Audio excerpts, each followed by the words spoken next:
好久都没有吃这个猪腰子了，最主要的原因就是买不到，不知道是谁的需求这么大哈，菜市场的猪腰子天一亮就给全部收走了，根本买不到。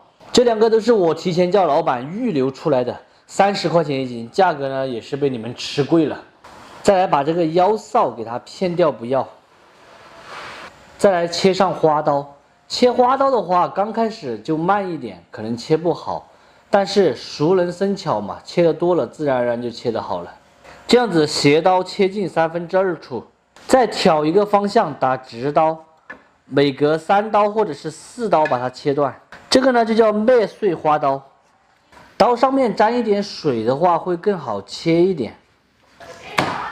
加入半瓶啤酒、胡椒粉、毛毛盐，抓转的，先泡过10来分钟，去除骚味。配菜来切上2根高笋，小一点的条。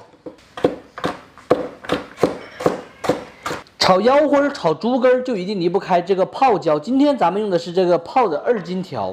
再来几根蒜苗，把它切成节，先把它倒在碗里。这种泡的美人椒就比较适合拿来煮鱼啊、炒腰花这些，它不辣，颜色好看，然后口感也不错。喜欢四川泡2斤条的朋友，可以点视频下方链接去告一下嘛。清洗一下后，打斜刀切马耳朵，再来上一点姜葱蒜片、干花椒口啃。锅内烧水，下入高笋，先焯一下水。煮1分钟后，先漏出来沥水。这个小朋友就是一个酒鬼，刚刚洗了腰花的这个啤酒瓶子，他就要捡着玩。我不是倒了半瓶吗？留半瓶自己喝的，结果他一直吵着要，害得我把剩下半瓶都浪费了。腰花控干水分后，来一点胡椒，来一点盐、鸡精、红薯淀粉，抓匀的就可以了。炒腰花记住一定要炫码炫炒。第二个的话就是油稍微多一点，7成油温的时候下腰花，大火快速的滑散。家庭小灶的话，这个火始终有一点小。炒不出柴火灶或者饭店那种猛火的感觉。再来下泡椒和这些小料，再来一丁点豆瓣儿，全部炒香，下入高笋和蒜苗，大火快速的翻炒均匀。糖、鸡精，烹一点毛毛醋。如果是大火炒的话，咱们提前把位置给它打好，这样子才来得及。像家庭小灶就没必要了，因为火只有那么大嘛。喂，这个吃了真的是有点安逸哦。来一点藤椒油，活转的，关火出锅就行了。看起来就满满的食欲，香，这绝对的下饭神菜。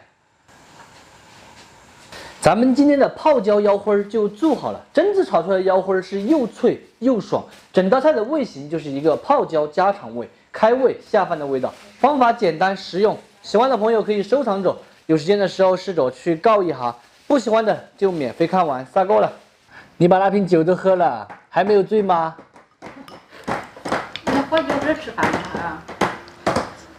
你看一副好享受的样子哦。给他吃的是那个什么墨鱼鸡汤，他吃的有味的很。自己吃，我要吃饭了。你爸爸要吃腰子了。这个腰花你们看漂不漂亮？他直接用碗喝。还是爸爸喂是不是？好，歇一下。歇一下，爸爸吃个猪腰。这个好吃的。还从来没有吃过这种高笋搭配这个猪腰。哇，这腰子好漂亮。配菜的话随便放什么都可以，一般情况下是常见的是莴笋和木耳。炸饭。